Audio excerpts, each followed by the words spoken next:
episode. Every episode is special, but episode 20 is very, very special to me because we are doing. Because it's number 20, right? It is 20. We can almost go to a bar and drink if we wanted to, but we can get into a strip club without being ID'd. However, we are doing. Oh, I'm Tyler Baker.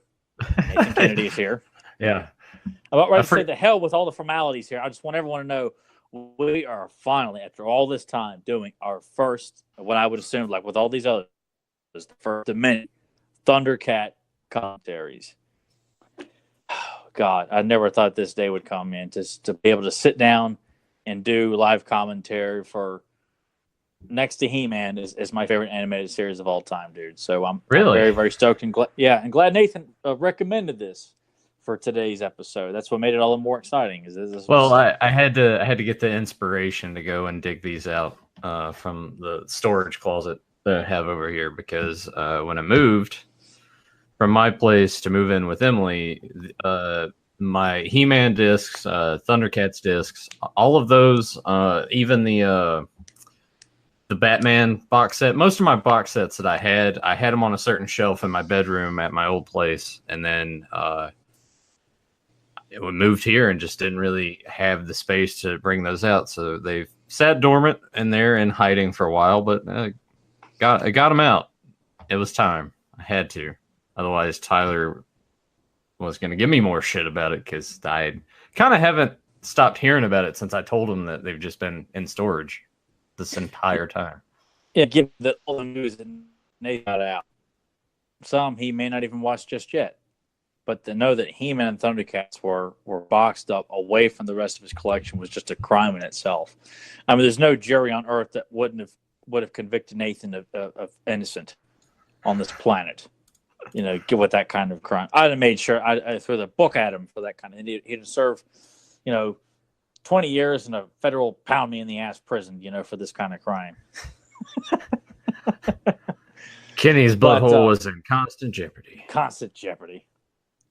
Like revisiting this show for the first time for yourself, and God knows how long, does it? Before we dig into it, does it hold up? Are you one of those guys who's just here for the fireworks? Do you think it's still holds merit? Is it pros and cons to it before we get into it? Or? No, I think that it holds up wonderfully. The animation, I would go out on a limb and say is probably the best out of all of the popular tunes of that era.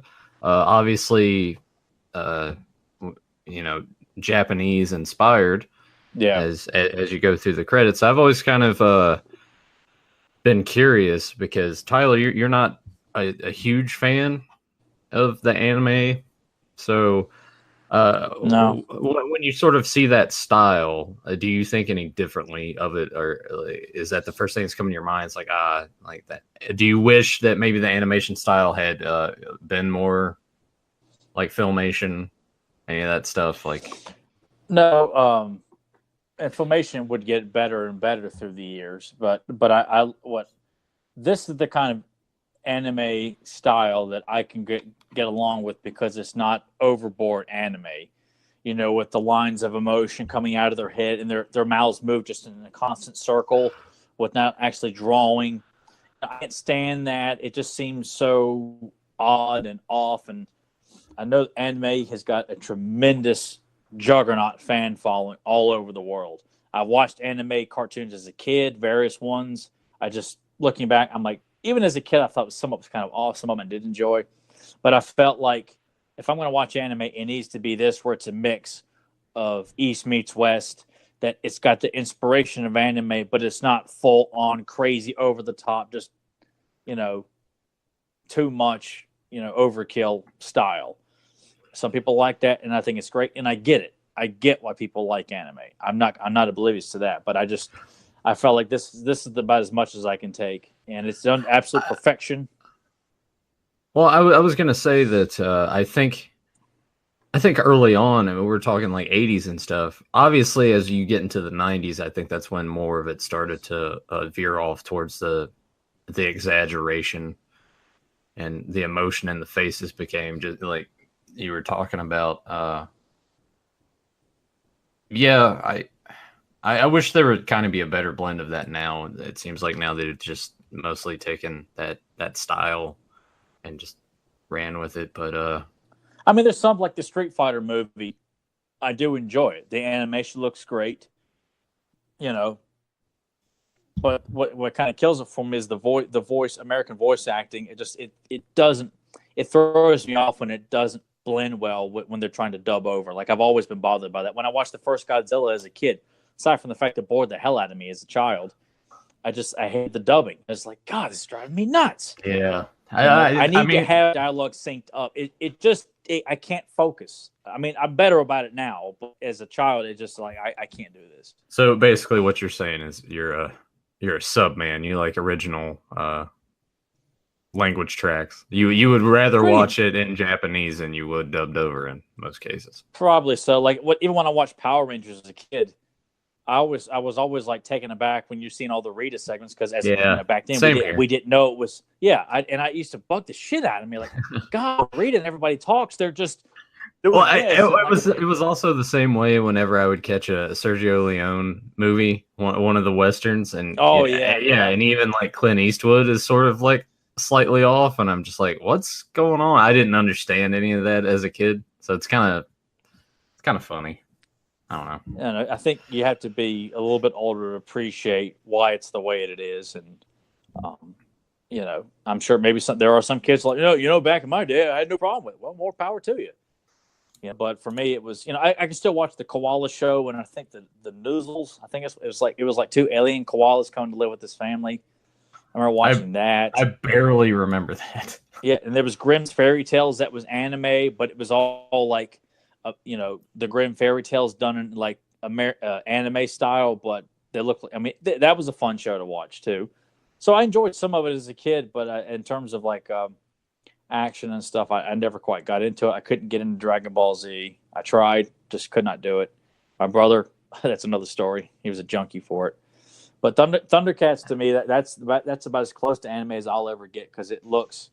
If someone comes along and says they felt the ThunderCats was the best of everything from the music, the animation style, stories, characters, I'd never argue that because it's right there next to He-Man. I mean, He-Man's always going to be number one, but ThunderCats to me, I would never argue that because it's a show that gets shit on by some people who just want to, be those idiots who, like to do podcasts, YouTube videos. Why does it get shit on?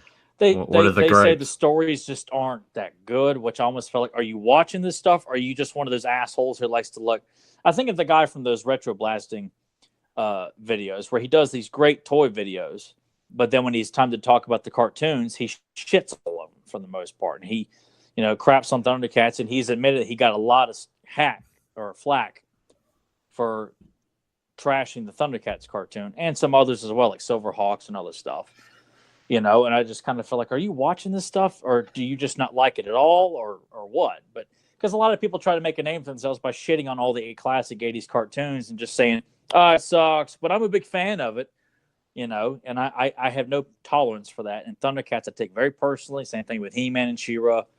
I know you do. I remember when you got shit for wearing your ThunderCats shirt in school and you were just like, you're ready to I was ready to. Yeah, I was.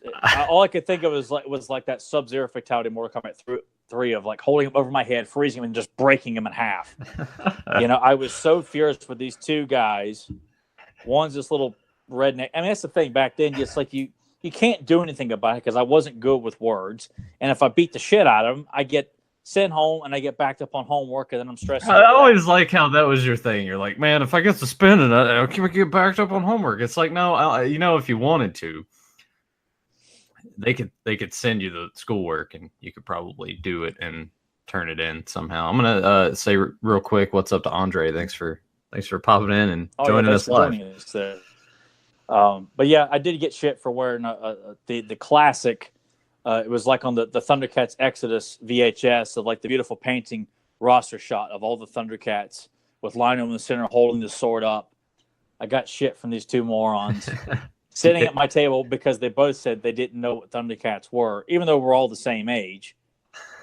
Well, I whatever. So I never wore it to school again after that, just because I didn't feel like hearing shit. And then one of the popular kids was wearing a Thundercat shirt. I'm like, son of a bitch, man! Stole your I was like, thunder. no one's. Yeah, he did steal my thunder. Not that he was a bad guy or anything like that, but still, it just made me mad. Right. But I was wearing the Panther old school shirt to school. I was scared to death of wearing it, thinking like, that guy's wearing a Thundercat shirt, get him, or something like that. Oh, I remember those days. You were very super worried about it. But I also remember too, one of those first times we started hanging out, and you went with me and my parents down to that mall, and we went into a Hot Topic for the first time, and that was back when that store was mostly about maybe it still is, I don't know. The shirts were awesome. Those ringer tees that just had simple stuff on it, like here's Silver Surfer, here's Venom. Yeah, not like got issues or anger problems with a picture of Venom on there smiling or some lazy shit like that. God, I hate it when some moron thinks they try to put off their wit and their humor that's oh so clever and slap it on an image that doesn't need your bullshit attached to it. I feel like that's just a room. I think that's just a room of old dudes. It's like, yeah, that'd be cool. It's or guys that just keep it simple. Yeah. That's all I want in my t-shirt. Just a simple design. It doesn't have to say anything on it. I think the picture speaks for itself. Doesn't have to say dumb shit. That was what was so great about those old school shirts. I had one of the Decepticon logo. It said old school under it. I had one of Storm Shadow, old school. Thundercats, old school. Like it didn't say anything else. Just the words old school written in a odd form, and that was it. It wasn't trying to say anything funny or clever or anything like that. And and Thundercats too was something that I was so addicted to, but didn't have many of the toys. I would watch the cartoons in the mornings and rent some of the tapes.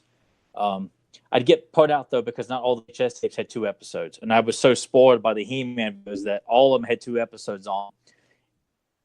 Transformers, G.I. Joe, and Thundercats all had 1 episode on all their tapes. Had previews for other episodes, so I was like, I don't want to rent a tape for the whole weekend. I've only got 1 episode to watch, so I would only rent them a handful of times because of that mentality. But then I would catch them on TV a lot and see other kids at daycare that had the Thundercat toys and drive me nuts because I didn't have Lion-O or Tuska Warrior or the Snowman, stuff like that. So it's been a toy line that I hold very, very near and dear to my heart, and I take it very personal, man. You want to come out and slam Thundercats, you got a problem with me, dude. Well, I do think I have a bit of a problem with the toys. I wish someone else had made them. I love the LGN toys. Really? I think they're great. I think they could have been better. Honestly, like some of them just seem a little off. Oh, give me some examples. Like, what is it that you're not quite sold on? Characters that you're not sold on. Honestly, let's go for the throat. I would say Lion-O, like his figure just doesn't look that great. Honestly, like that's why I'm glad those. That's why I'm happy Funko's putting those out, because those look fantastic. But I don't know. It's just something that was off about LJN figure, and it even goes to like the wrestlers. Most of those guys, sometime when they were still making the bigger rubber ones, just didn't look that good. Something about their style that I never took to. I think some people may have had issues with them, I think, over the years too, but I think the majority loved them and embraced them like me. Well, I mean, yeah, because that's all you got. I'm just saying, I wish they had. I feel like they could have.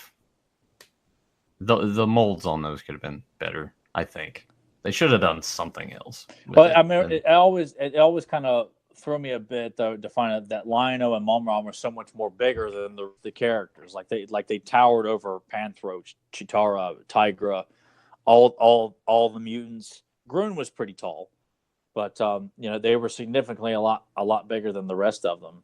But to me, it was just I don't know how I would have reacted had I had owned a Lion-O as a kid, because I remember Justin Twine had Lion-O, and I remember seeing it at his house and just I was like, just in awe to see that. and it would be years later before I'd ever own a Lion-O. So I thought they were stunning looking figures. I thought they looked great on the back of the card when you had the ThunderCats and the evil mutants down below. They just looked so great, vibrant looking, just beautiful figures. But I am super thankful to get the stuff that the Four Horsemen would give us and what Funko has done. Where they're the Four Horsemen Mattel stuff, where they're fully articulated. They look like that's what we would have loved to have had as kids. And then the Funko stuff looks spot on, fantastic too. So I'm just glad to get more and more kick-ass Thundercat stuff as opposed to the 2010 stuff that wasn't bad, but it left a lot to be desired in terms of excitement from a visual standpoint. And also just a blink and you'll miss it. Like that just came and went real quick. Like really it did. And it was exciting for a while to think, hey, Thundercats and G.I. Joe are both on the shelf at the same time here. So I was going to, I'd finish my Coke route and go walk down the toy aisle down in Salem and look for Thundercats and G.I. Joe to buy. It was great. I didn't buy any of those new ones. I think I watched the first episode of that new show and I was like, And what sucks too is you watch that WonderCon trailer when it came out, and it was just built up to be so epic looking. And it's a discussion for another day. But I think they clearly didn't get it, and I think they were trying to reinvent the wheel with that story. And there were parts that I thought were okay, and other stuff were like, dude, you guys need to go back to the drawing board because this is shit. And it never did get any better after that. There was a couple of cool moments here and there when like the driller showed up and stuff, but I didn't like the voice acting for the show. I didn't like the stories. I don't know. I just felt like they just didn't quite grasp. I know that some people really liked it, but I think I tried watching the first 5, 6, 7 episodes, and I think after that I bowed out. I was like, I don't want to watch this anymore. Like it wasn't leaving an impact on me. Just kind of like. Whereas the original cartoon just, to me, got better with age. I thought, like, you loved it as a kid, then you realize, man, there's some really damn good writing in the show. And you see these jerk-offs who are just like, oh, man, I'm Mr. Farney Man. I'm going to poop on an 80s cartoon. People love me on YouTube. I'm going to get endorsements and advertisements because I shit all over your childhood memories, but I'm a big fan.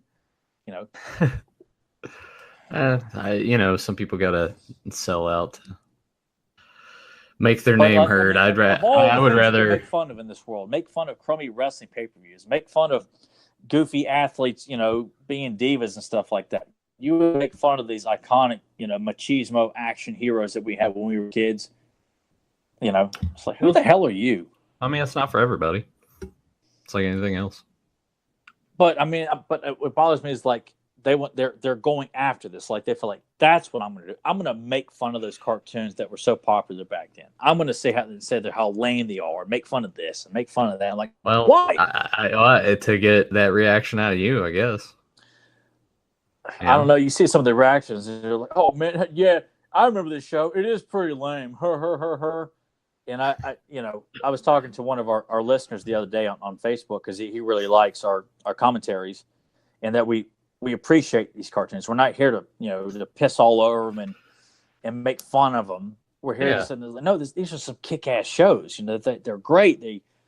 There's nothing to make fun of, and you got cat and dipshits out there who are just trying to find like, oh, this homoerotic picture of the Transformers. Oh yeah, he's trying to doing them up the ass. Just I hate stuff like that. I don't like seeing these cartoons made fun of in such a way because I don't look at them like that, and for someone to come along and say that's how they remember this stuff, I feel like they should be beaten with a rusty shovel. Well, 30 years from now, we'll have a new generation that'll be on some other device doing a show talking about Thundercats Roar and how it was one of the best shows. I'm starting to wonder if that will actually get released. Who knows? I think that's the one thing. Of course, they haven't announced anything, nor would I expect Warner Brothers and Cartoon Network to make such an announcement, to sit there and say, well, we heard what you said, and we decided to give in to your demands. Like, I don't think they'll acknowledge it at all. It may just disappear and say, you know what, we're not going to try it.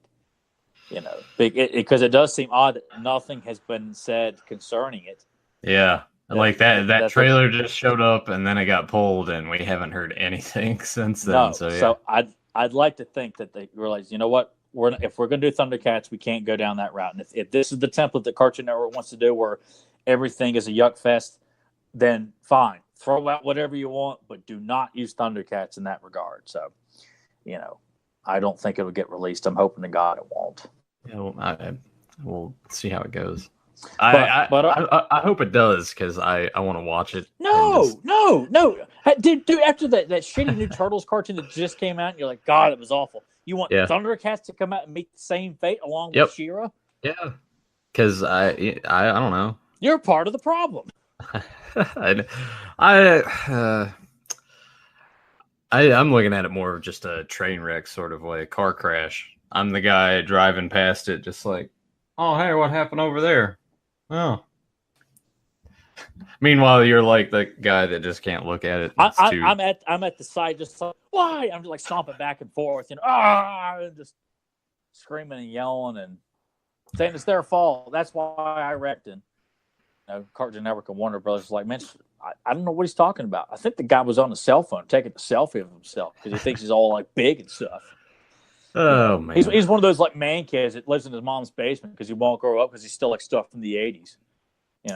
Yeah, I kind of hate that stigma that they sort of give people all the time. It's like, oh, well, they're just in their parents' basement. And I'm just like, I'm sure in some cases that's true, but... I mean, all stereotypes do kind of start somewhere. Yeah. But it doesn't offend me because I feel like, I just kind of feel like the way people decided, like, oh, you shouldn't judge this group of people or that group of people for this or that. And if you like comic books or cartoons or toys or whatever, you are labeled as a weirdo who wears shirts that are too small with your belly hanging out. You're socially awkward. You're living in your mom's basement. You don't pay any bills. And you're on the internet constantly venting your frustrations about this and that, thinking you're a big tough guy or something. Like that's the stigma that's attached to guys like us and people who listen to this, and people who are on other parts of the world who still like to revisit this stuff, as if like we're all a bunch of weirdos. Yeah. Every group has got weirdos in them. I don't care if you love football, you're going to have football fans that make rational football fans look bad. If you like basketball or NASCAR, whatever, there's fans out there that are going to immediately, you're giving them a bad name. I think I'm just going to say this. I think NASCAR fans in general give themselves a bad name, but they are. And I threw that out there because I'm trying to be somewhat, and I hate racing with a passion. I hate it. Let's just keep turning left for 4 hours. All the power to those dudes that want to step into a car, go that fast, and like endure the heat for 4 hours and not being able to stop and go to the bathroom. Cool, but it's fucking boring. Yeah, that's what I'm getting at. It's fucking boring. Yeah, it is. I understand the strategy behind it. It's like, oh well, you need to pit this time, change your tires, and think about your fuel, but it's fucking boring. Whatever. Yeah. Let's move on past this, and let's get ready to dive into this episode. We got a link down below. I sort of checked it out. It looks like it works okay, so enter that at your own risk. It might be, some of it might be in Spanish, some parts might be missing, so give that a shot. And I also want to say before we get going here, if you are new to the channel, hit that subscribe button, ring the bell so you get notified when we go live, and join us in the chat for this show and for Beyond Retro that we do on Sundays at 2 p.m. I just want to go ahead and throw that out there. I'm going to start peppering that in at the beginning to kind of remind them. Keep it fresh. Remind them. We do 2 other podcasts, and come on, we want your support. We want to know that the word is spreading, that, we have something fun to say, that I think a lot of people are not just, a bunch of wannabes. Like, no, we feel like we can give you something that a lot of people are not providing, that it's, say it's hanging out with your buddies and watching cartoons and and we can get specific. We don't just kind of gloss over stuff to make it sound like we know what we're talking about. Like, no, we want you to feel like. I mean, sometimes I do. Not gonna lie. Well, we know you're the bullshitter of the show here, and I'm the. you're the brains. I'm the bullshit. And then Joe's kind of a mix in between, or he just decides not to show up, and that way he can save face. But you guys get your bowl of cereal and your chocolate milk and pull up towards the TV, and Tyler give us a countdown, and we'll get this going. All right, guys, get ready to head to Third Earth with us here. 3, 2, 1, kick ass. Here we are. I think this is the best theme too out of all these Yeah, shows. it's really hard to beat. And plus, the opening itself. I mean, it gives He-Man a run for its money in terms of intensity and the excitement, the music, the imagery. It makes you want to go lift weights, and I do lift weights to the Thundercat theme because it is badass. It makes you want to run fast and just beat some ass, and watching each member of the Thundercats do what they do best here in this opening sequence, which is kick ass in their own unique way. So, correct me if I am wrong on this, but James Lipton, he wrote this song, correct? From Inside the Actor Studio fame? I read something somewhere, or I heard it years ago, that he had a hand in creating this theme song. I haven't heard his name attached to it because I've seen the guy who did the music, and it wasn't James Lipton. Maybe he had something to do with it. I don't know. Because, maybe there's a relation to Lynn Lipton, who does the voice of Chitara on the show, and Mandora, the Evil Chaser. Could be, which I've never dug that deep into it, at least. And there's a good behind the scenes book that I have yet to get a hold of, which I'm ashamed that I don't own yet, of all the behind the scenes of the show.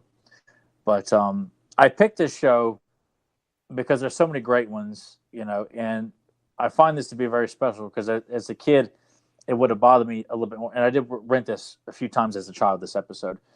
But it's interesting for a cartoon series like this that the protagonists don't meet the villain of the show. This is the 5th episode into the show. Lion-O meets him in episode 2, but doesn't know who or what he is. And then Mumm-Ra does not actually face them face to face until this episode, 5 episodes in, which is, great for world building and not just coming right out of the gate. Here's this, here's this, here's this, here's that. It's pretty kick-ass and unique that they went this route.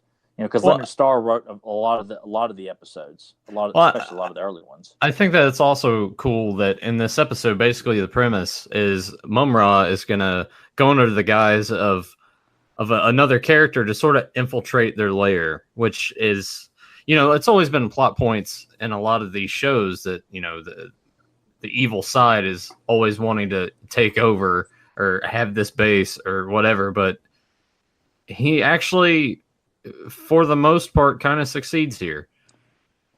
Yeah, and does a great job of, and as we would, and of course here's Jacko and a monkey and 2 ass kickers. And it's a good plan, because in some action oriented cartoons they do take a few liberties because they kind of feel like, well, it's just for kids, we can kind of get away with some stuff. But all this works well. Mumm-Ra's plot. It's all a very well thought out plan. And it also kind of has a decent life lesson that is sort of brought up in a couple spots of this episode. Yeah. And I like that, Jaga does come in to remind Lion about this stuff, because that's another fun thing about this. Lion is the leader of the Thundercats, but he's not officially declared the Lord of the Thundercats till later on in the first season, which is another fun story arc done over separate episodes. I love this painting of Castle Plundar. So cool. And I like these moments of the mutants in their own. I used to get so confused as a kid because I always took it as Mumm-Ra was their leader, much like a Skeletor was over the Evil Warriors. But the mutants, they work on their own, but they also work under Mumm-Ra as well. Like Mumm-Ra calls them when he needs them, and they're kind of doing this joint venture together to stop the Thundercats and infiltrate them. And Mumm-Ra is just done so well, especially in these.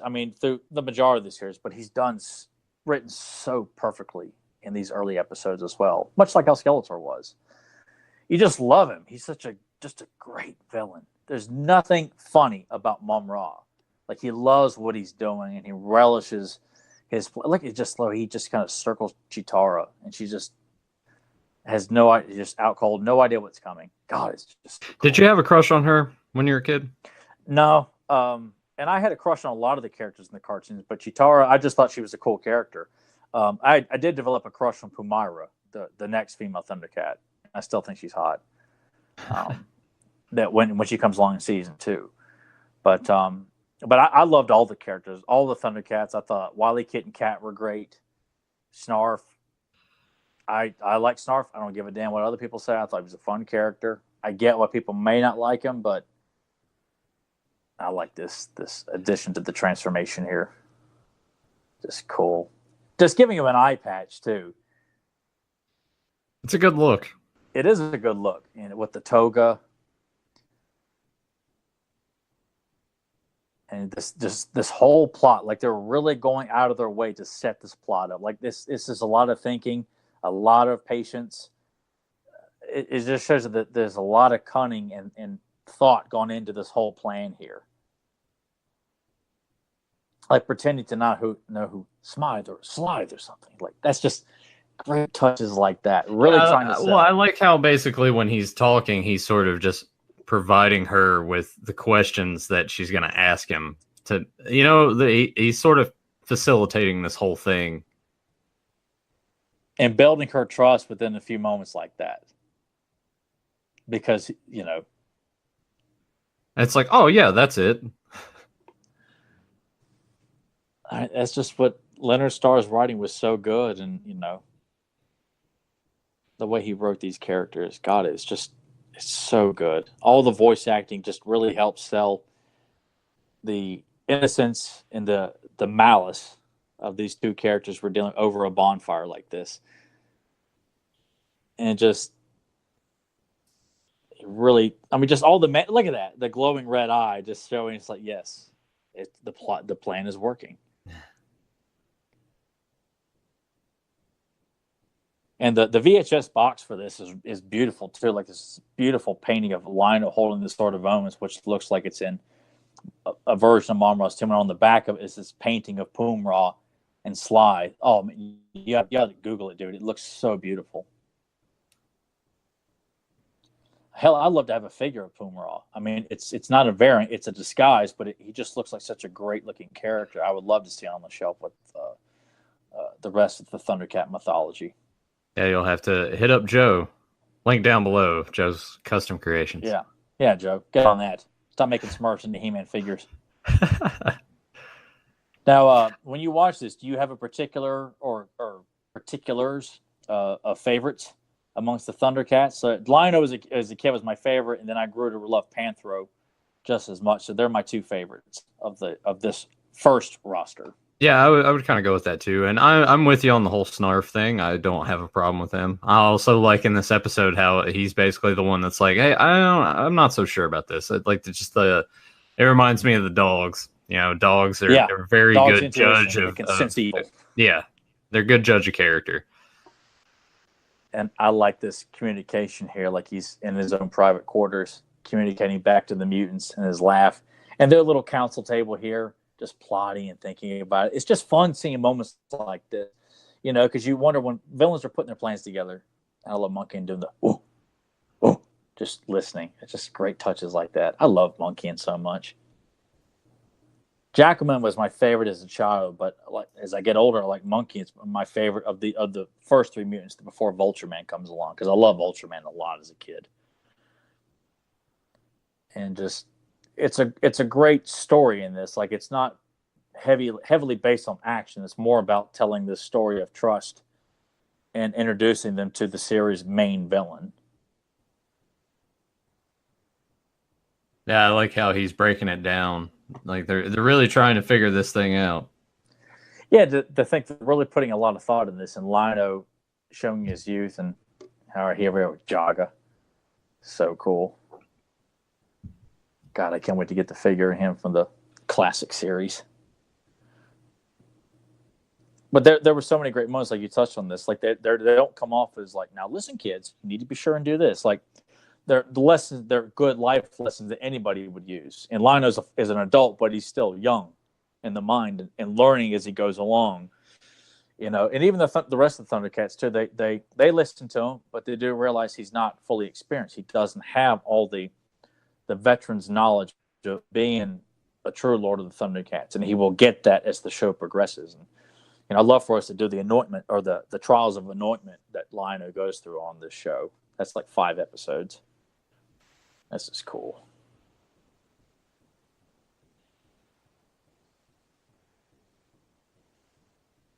sensing that that he knows they're using this stone technology. It's not quite there yet, but just going through and Yeah, I like how stuff. he tears up a lot of shit in this episode. Oh, what's this down here? Yep, better rip that out too. But it's cool because later on, as they're going through, it's like, well, wow, let's do this, and we have this here, and it's all broken. Because it's not supposed to be a full-on, I'm going to linger for a long time. This is just long enough to get the sword and to get the mutants in and try and just take over altogether. Love how he just senses this old technology they're using to hide the Sword of Omens. And they did such a great job too, because prior to all this, like you see the construction of the cat's lair, and that it implies that it took a long time to build it, even with the help of the Burbles. And I think the episode Slaves of Castle Plundar, which comes before this. I mean, they just take great. Leonard Starr just takes a lot of great time to really emphasize and throw in extra minor details that you could easily miss, but if you catch it, you're really sure that there's more to it. All the importance around the music. God, the music's so cool. And just him saying, acknowledge like the sword is not as big as the last time I saw it. Like I just fun dialogue to see that. Not only that, but when we get here to the confrontation in a few minutes, when he's like, I know how this goes, and he repeats it. Yeah, just all this attention to detail. Yep.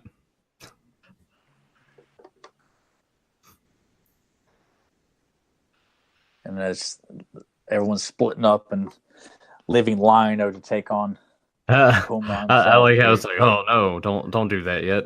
Yep. Yeah. Whew. Bullet dodged. Yeah. Because that definitely would have thrown the plan.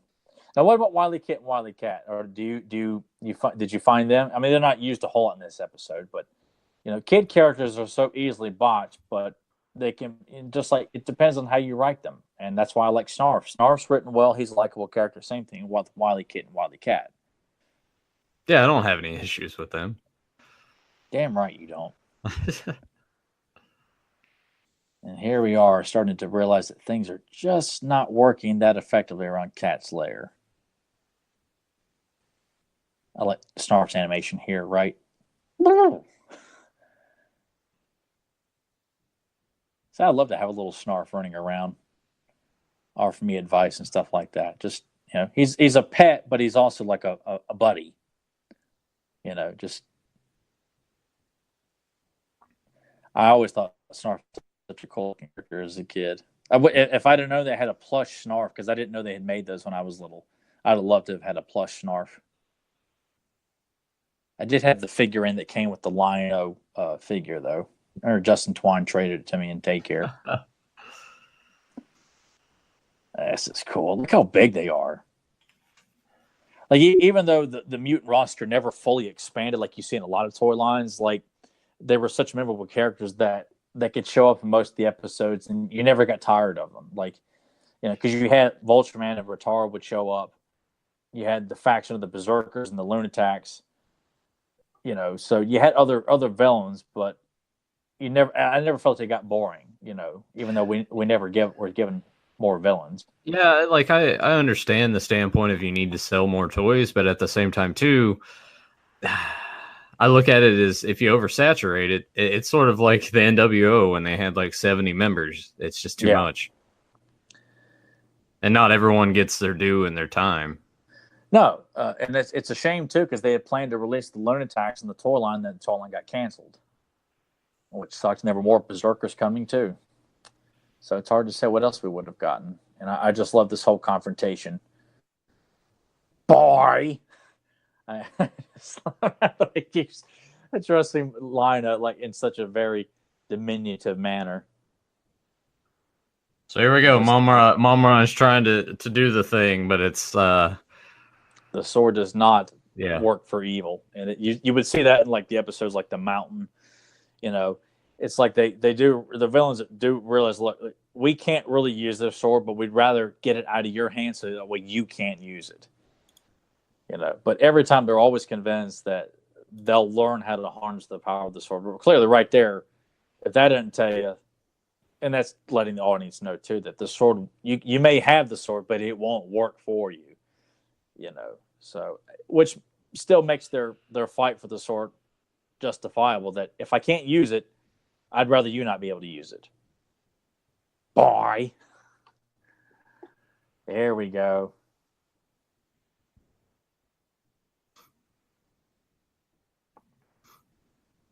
It's just a fun little confrontation here. What about the mutants? Like, you have a favorite mutant? Honestly, no, not really. They're written so well though. I think they're just. I mean, I love all of them so much. I think everybody might have a favorite, but I think as an adult, yeah, now Monkey is definitely my favorite. There's something really vicious about him because he is ape-like. I always thought Jackham was kind of like a wolf almost.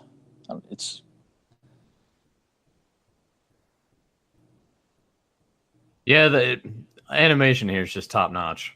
Yeah, I mean it's just brief sequences here, but God, it's just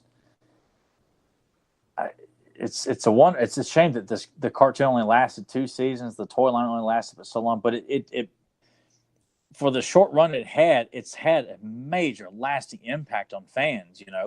But then again, to most cartoons of the 80s, they didn't have, like, He-Man only had 2 seasons, so did She-Ra. G.I. Joe had 2 seasons. Yeah, but there are 3 a lot. seasons. When we're saying seasons, there's still a shitload of episodes contained in those seasons. I mean, so it's not like it just ran for 10 episodes and they're done. No. Yeah, because some episodes were only given, or some shows like 13 episodes, 10 episodes. They had a healthy run of episodes for syndications. That way you could run, G.I. Joe, ThunderCats, and He-Man well into the 90s in syndication over and over and over again.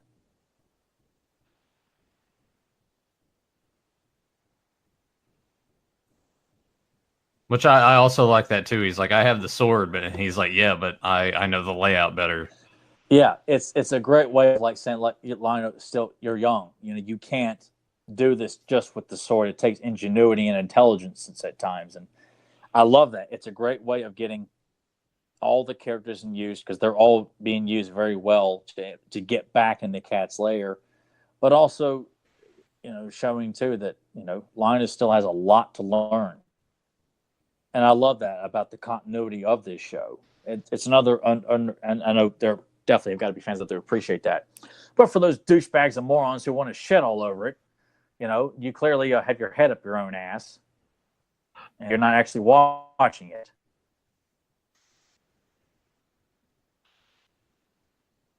I love Panther. He's going to climb up with his bare hands. That's a badass ninja for you, dude. A guy who wears spikes, as an outfit, like, yeah, he clearly can climb up a wall with his bare hand. Use nunchucks with one hand to fire at this giant dragonfly that's going to come out like a bat out of hell. All this is cool. Just watching all this, everything just being shot to hell, trying to get in. I'm so glad we're doing a commentary for this. That's a cool shot. All this. There's so many great shots. Like, I mean, just like the angle of the cat's lair mouth, and Panther is only one face in this. You see Pumm-Ra right up there, and just bring it on. I'm gonna kick your ass. Mothra, man. And Godzilla. Yeah, it is a big Mothra. Yeah, it is Mothra.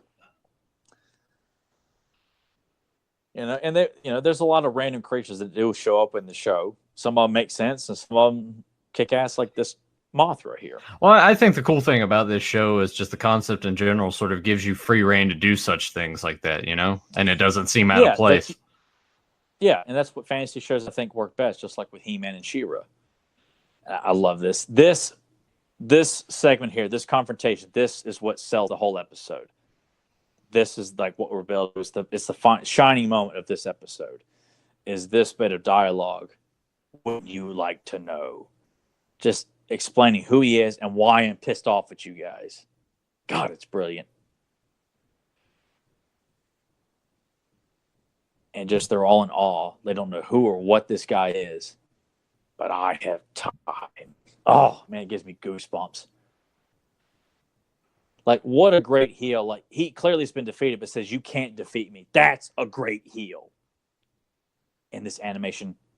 Right. I mean, his animation in general, when he has his transformations, is always just fantastic. God, it's so epic and beautiful. I mean, it's no wonder, and a great reminder as to like us adults now that grew up in these cartoons.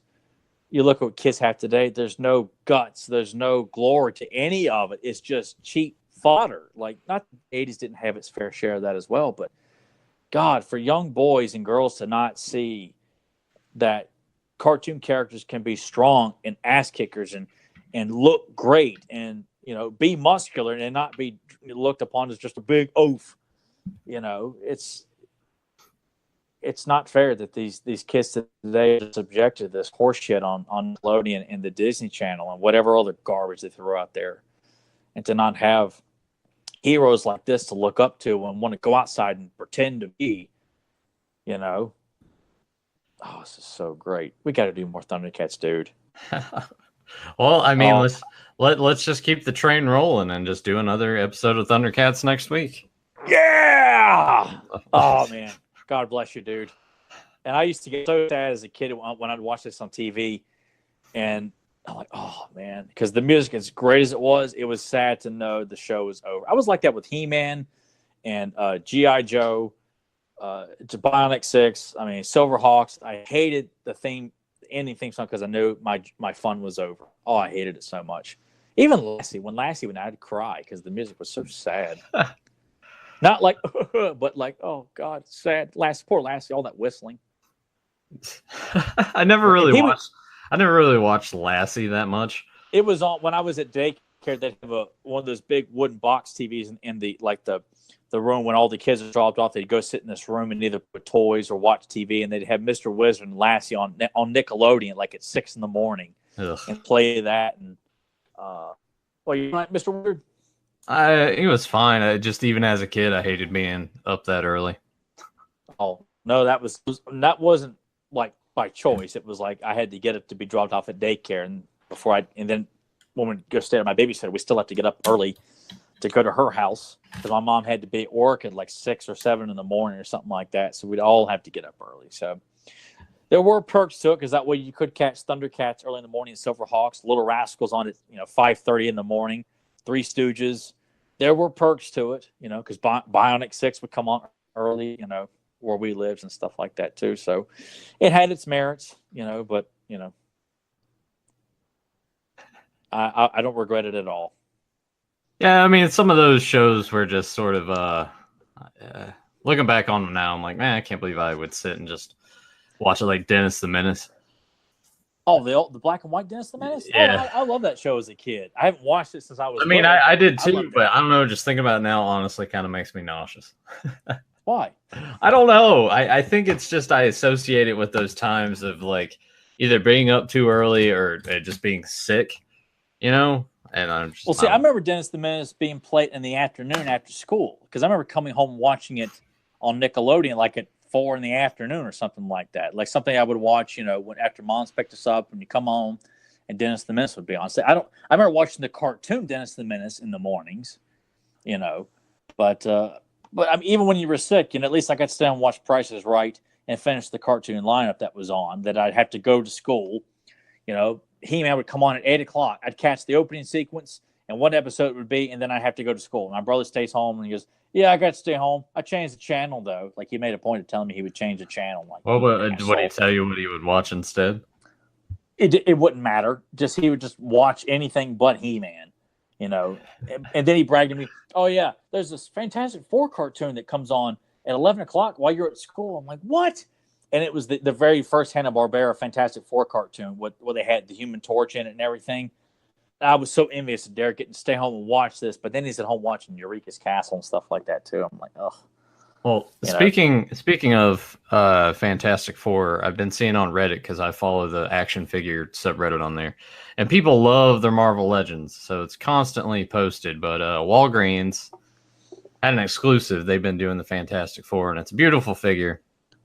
And I couldn't find anyone. I couldn't find one in like my immediate area, so I hit up my parents. I'm like, "Hey, can you check the one there in town where you guys are? Because they're always going to it." And they found it, and they had the points, so they got it for $5. I got him sitting right here. He's holy hell! he's Good beautiful. grief! He's beautiful. Like he just looks amazing. God, he beats the hell out of the first one they put out. I mean, I've got that one, but God, that one destroys it. Yeah. So if you guys have any interest in that figure, check your Walgreens because he is exclusive to Walgreens. I want to check Walgreens too because after seeing the Transformers movie the other night, it's kind of like, I actually went down the toy aisle at Walmart when I was doing grocery shopping, and they've been out for a while, but I just never paid attention to it just because I don't go down the toy aisle anymore. But the Transformers Generations. Oh, yeah. Which is like, yeah. And I saw Jazz there. I'm like, oh my God. Like, and then I saw Grimlock, and they had a Starscream that was like $25, but pieces were falling out in the box and stuff like that.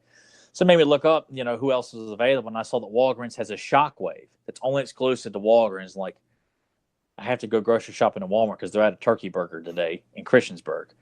So I may run to Walgreens today when I'm doing grocery shopping and see if they got a Shockwave in there or something like that. Probably not, but and they might have a thing. You can go ahead and pick him up. Might have a thing too. So, but yeah, it gives me a reason to go actually toy hunting for a change to see if I can find any of those generation characters that I don't. Not something I'm going to collect all the way through, but it'd be cool to have a couple of the actual characters, and they look great. I'd love to be able to afford some of that Japanese release stuff and some of the like that Soundwave you've got, but hell, even the Soundwave from Generations costs an arm and a leg.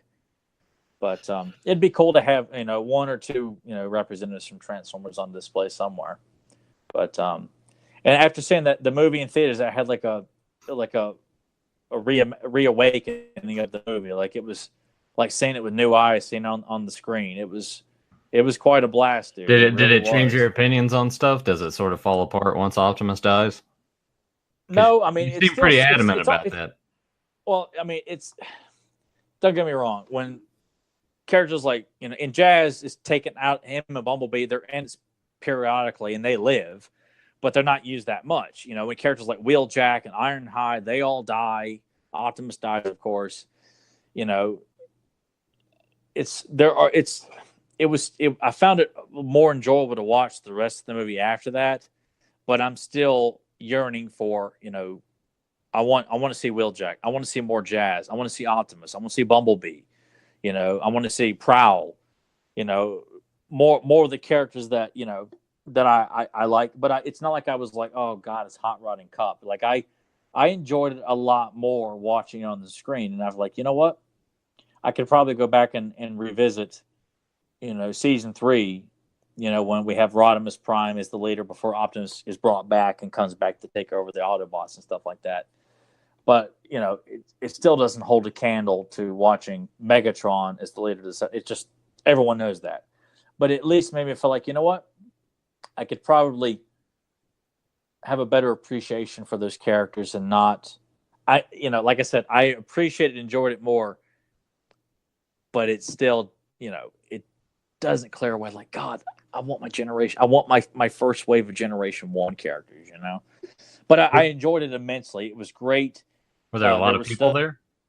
It was pretty filled up. I think the very, very front row was empty because, God, the seats are so close to the screen in these reclining seat theaters. But you can clearly tell they were all Transformers fans, and everybody stayed quiet except this guy whose kid, I guess, just could not get into the movie. He just was trying to talk to his dad, and his dad was trying to get him to be quiet, and to the point where the kid's like crawling up on his dad's chest, like just trying to fall asleep or something like that. I'm like, Jesus Christ, kid, you'll never get to see this again. Shut up. But it wasn't so much. It wasn't like where Cobra Kai or Meg where I had to tell people to shut up. It was.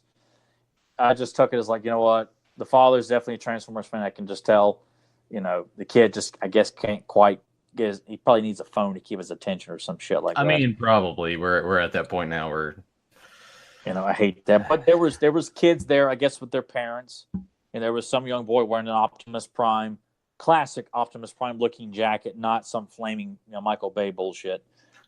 There even walked by me like the kid had to get up to go to the bathroom, I guess, and he had to walk in front of me, and he was lowering himself down so he wouldn't be in my way. I'm like, now look at that. This kid has got manners to actually kneel down to think he's going to interfere with my vision. Like, I just appreciated that. Yeah. How about that? Yeah, it was great. And everybody, the people who, laughed at the jokes, they just laughed briefly and they kept going. They didn't go, hardy, har, har, har, har, har. It was just, everyone was there to enjoy it. And it was a sight to behold. It really was. I wish you could have been there, dude. A decent movie theater experience. Now, see, if I would have been there, something would have went wrong. Well, we got another one coming up here soon. Yeah. In a couple of weeks. Yeah. Yeah, I'm not looking forward to the crowd that's going to come out for that one. Yeah. Well, keep in mind too, we gotta get our tickets in advance for that. We gotta make sure, and plus we gotta make sure you're not working. Yeah, that too. Son of a bitch. Yeah. And that's the thing. I won't know until like. Do I have to walk in the Volvo myself and grab a hold of your boss and tell him, you know who I am? I mean, probably. Yeah. Yeah. I don't know. We'll have to see how that goes because we're looking at about 3 weeks away now. About that yet? I think Venom starts next week. I'll be damned. Can you believe it? I'm good. Bombs so bad. I hope it's despised more than Spider-Man 3. I don't think it'll reach that level. Who knows, though? But if it doesn't, they'll do a sequel and make Venom even more worse. And then they'll probably destroy Carnage in the sequel. I want it stopped now. Yeah, you can't. It's the Juggernaut. Oh, I saw the Dark Phoenix trailer. That looked kind of. Can we just stop making X-Men movies now, please? Yeah. Do we really need to keep going with this? Like yes, First Class was awesome. Yeah. I haven't watched Days of Future Past. I thought that was pretty damn good. I haven't seen that, and I haven't watched Apocalypse. I felt like Apocalypse was lackluster. It was forgettable.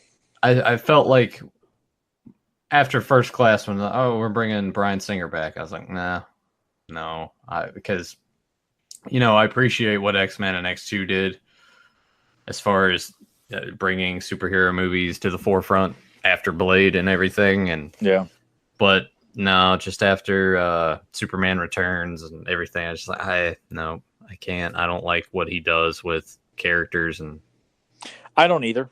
His stories that like what he just not good. Yeah, and it's a shame too that Matthew Vaughn didn't come back for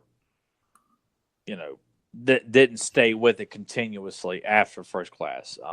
I know it was like a joint venture with them on First Class because I think Bryan Singer came back and directed the opening sequence again. But Days of Future Past, I did enjoy it. I thought it was quite good. Apocalypse was left a lot to be desired.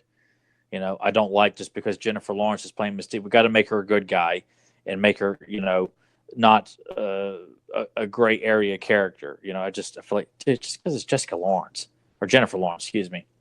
But yeah, she does a good job as Mystique. I'd rather see her as a bad guy. I don't want to see her as a good guy and being a prominent member of the X-Men. It just like that's not the character. Yeah. Granted, there's changes over the years in comics. I understand that, but from what is like the movie's like, you've only got so much time to showcase a character, and I want to see Mystique being a bitch, a conniving, backstabbing bitch. That's the Mystique that I know, and that's the one that I want to see, who's sometimes conflicted about what she's after, but ultimately she's a bad guy. Like, that's what I want to see. I don't want to see her, leading the X-Men into battle because it's Jennifer Lawrence in the Hunger Games and blah, blah, blah.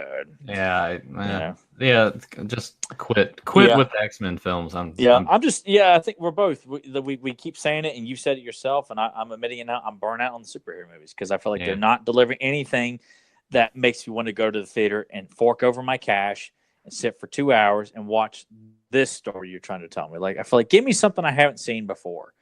It's like everybody's still trying to do the same thing over and over again. Everyone's not trying to. Everyone's playing it safe and making it funny instead of giving us a taking chances comic book movie, doing what Burton did with, Batman in 89. Make it dark, gritty. It's not supposed to be funny and silly. It's supposed to be serious and emotional, not, anything less. And I hate that they veered off so far from that. Well, you know, you got to appeal to the masses, man. That's where the money's at.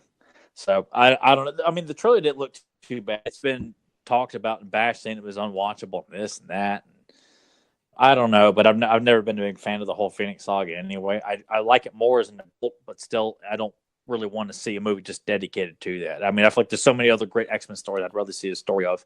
The Phoenix is not one of them. But I do like, Fassbender's Magneto and McAvoy is Professor X. Like, oh yeah, no, I love the casting decisions. Yes, I love those guys as Charles and Magneto. I wanted to see more of that.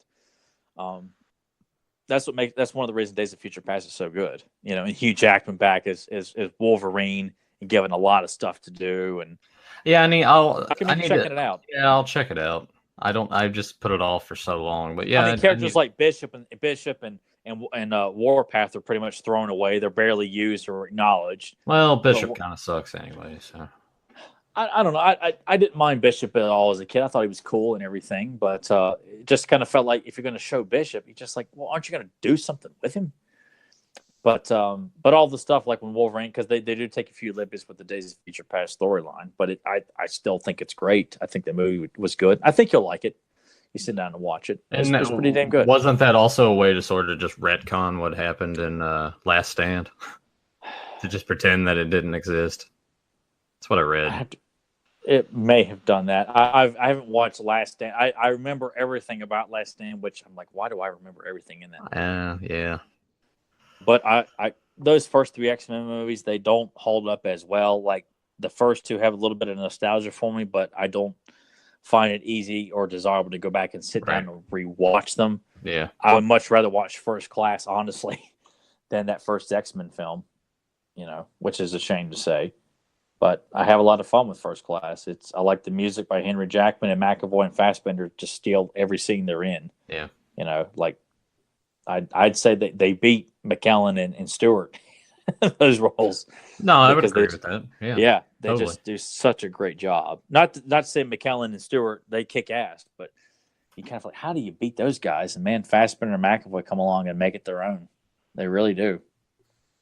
I like how we just veered off into some other. Hey, but it's still superhero related though. Like we're still keeping it with capes. It is. It is. But I'm glad you want to do Thundercats again next weekend, dude. And maybe we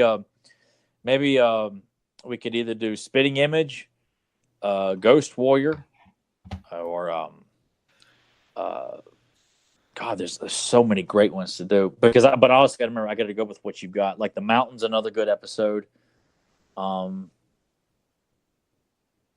Well, I'll get it narrowed down for next weekend in advance. That way you got plenty of time to watch it and stuff. But it'll probably be one of those that I mentioned there. Almost maybe because of Ghost War. Like, do you want to try and do a Halloween thing with our episode? Or just not even worry about that with October starting, because it's I mean, Batman, you got Scarecrow. With I was trying to think. Nah. What else could you do? Well, I mean, let's not worry, because we're already concerning ourselves with what we're going to do for Beyond Retro for the month of October. So okay, the hell with it then, because I told Nathan, I said he agreed to try and do Toxic Crusaders. Yeah, as something we could touch on. We could do Bucky O'Hare, which he was surprised to know that I like. Yeah, that blew me away a little bit. In a good way or a bad way? Like you like that? I honestly do not remember that much of Bucky O'Hare at all. The cartoon didn't play here, so it was just I knew the toys. I played the video game. I remember the video game. And that's about it. Everything else, I'm just no. That's we can cool. do that. And then Swamp Thing. There's the Swamp Thing cartoon also that I thought was great as a kid. Even though one of the voice acting just is obnoxious, but they're trying to play off the Return of Swamp Thing movie. But that's another possibility we could always do, because that's on YouTube. We still haven't done Brave Star. Brave Star is another one we could always do. I mean, that's sitting in my Amazon wish list. The Brave Star series? Yeah. Oh, yeah. Well, we'll have to decide that in advance. That way you can get it and have it in hand. And so many shows. See, like how many shows we could do before we actually veer back and do Spider-Man and Batman and X-Men again. Yeah, like, no, I mean that's many, the beauty of it. Just yeah, different anything, which will lead to plenty of other discussions. That I know. We'll it's the magic of this podcast. I'm so glad we agreed to do this. Like it endless possibilities. More Transformers, more GI Joe. God, there's just so much stuff to do. Because you've now that you've got all of GI Joe. I mean, I still want to do like a Rise Serpentor, or at least one of those episodes, and City of Steel with Transformers. So we can see Devastator in action and stuff like that too. That's another fun episode of Transformers. I mean, hard nipples. Yeah, there's just not enough Saturdays in our lifetime to do all this. Just God. We might have to start just doubling up. We may have to do that on occasion. Do a double up of just let's do 2 in one Saturday and then come back and do 1 the next Saturday, and they don't take too long to do. But if we try and do 2, they won't be as long because we know we got to get 2 in, and we won't bullshit and rant. This one was probably one of the longer ones we've done, I think. No, I think the longest one we done was when Danielle was on here to do. Oh yeah, that Joker's favorite. God, we talked for like an hour and a half. Well, I mean, we're fastly approaching that mark now, I think, or maybe I don't even remember what time we started here, but yeah. It'll be even longer when the Batman movie when we do that in October. Oh yeah. And because we got that coming up, and we still need to get the action Traxon off the ground. Our commentary. How are we going to do that? At this point, I almost feel like we just need to make a point then that after Saturday afternoon we do 1 episode of Capes and Commentaries, and then immediately after, like we cut the ranting and stuff, and then jump right into Roadhouse or Predator 2 or Temple of Doom or oh God, I mean, there's just so many action films we could do. Bloodsport. Yeah. But yeah, we need to go down and try and get that done, because we were supposed to have done that back in August when you took all that time off, and we didn't really do a whole lot of. It didn't happen, but give it time. Give it time. Yeah. Well, before we wrap this up, Tyler, any final thoughts on ThunderCats, real quick, that we haven't already said? Is there? Shit, I don't even know really where you go with that. I feel like we've said enough. I just can't praise the show enough. Love the toys so much. I love the cartoon so much. I love the mythology behind it, which is why the reboot stunk, because they clearly ignored the mythology, and you could tell different stories but keep the mythology. And I hate that they changed everything. But I can't say enough positive about it. It really is in the top 3 animated shows of all time for me. And me personally, in my own record book, it's number 2. He-Man's number 1. And then number 3 is either going to be G.I. Joe or Turtles. And then I don't know what to put in that place, because they really would be fighting over that 3rd spot, because I love G.I. Joe and Turtles so damn much. But I can't say enough about it. I love seeing positive fan support for ThunderCats. It's good to see that merchandise, even though I had this one made, merchandise is still pretty readily available for ThunderCats. We need more cool ThunderCat merchandise that doesn't have goofy ass sayings, and just pictures of the box art put on T-shirts, or pictures of the promotional artwork and stuff. I wish they would do that more. That's something that they need to do across all these shows. Bring back the card art and put that on a shirt. Because they did that. I remember the other Wes Holcomb was wearing a T-shirt or ring shirt that had the Thunder Tank box art on it. I remember being so jealous of him when he had that. I'm like, that should be mine, dude. I'm the one who wears ThunderCats around here. And I was so envious of him having that ThunderCats Thunder Tank T-shirt, dude. And everyone because thought all it the was box cool. art for everyone thought it was cool. But all that box art needs to be on a T-shirt, from the Sky Cutter, the Nose Diver, Thunder Tank, the Tungosaurus, all that stuff just needs to be on T-shirts, dude. It's not fair. Someone needs to get on that and stop making up their own shit. Well, I'm sure if you look hard enough on Redbubble and Etsy and places like that, I'm sure it exists. Yeah, there's some decent stuff you can put together. I got this on Redbubble, where they don't have all their... They do have some goofy stuff on Redbubble, but there's a lot of good stuff on there too. So shout out to Redbubble. sponsor Yeah, of Capes we're and giving you free publicity. I bought enough tank tops from you. You got to be giving me and Nathan a discount. I haven't really bought anything from Redbubble. So. Well, you're on here, so you get the discount too, or something like that. I Or mean, at least, give us like a small. If you're not going to, pay us for advertising, at least give us a constant discount, like a code we can always use to get a tank top or something like that. Right. We'll advertise the hell out of Redbubble. But anyway, that is our first Thundercats episode, and we'll be back next week with either the Ghost Warrior, Spitting Image, the Mountain, maybe one of the trials. I'm not sure which one we'll do, but I want to, there's so many good ones. The Snowman of Hook Mountain, that's another kick-ass one. Oh God, see, that's the thing. You're like Bubba and Forrest Gump, man. You're just like riffing off all of these. Yeah, like the way you can saute shrimp salad, shrimp stew. Like I'm just constantly, I wouldn't know which one to pick, and that's what made it so hard to pick this episode, because I thought like it's one and done, man. It'll be a long time before we come back to Thundercats, because then we got to get this one, get that one. Like, no, all right. I'm just glad to know we'll have more Thundercats next Saturday. So join us next Saturday. Yeah, we're never doing it again, ever. Yeah. But thanks to Andre for joining us live in the chat, and that's sort of one of the perks of this. So if you are new to the channel, hit that subscribe button, ring the bell so you get notified when we do go live, so you can join us live. Check out the links below. We have the audio archive that you can go back, download all the MP3s of all the shows that we've done, but we also have BeyondRetroPodcast.com, which will take you to sort of the central hub of Beyond Retro on Pop Culture Network.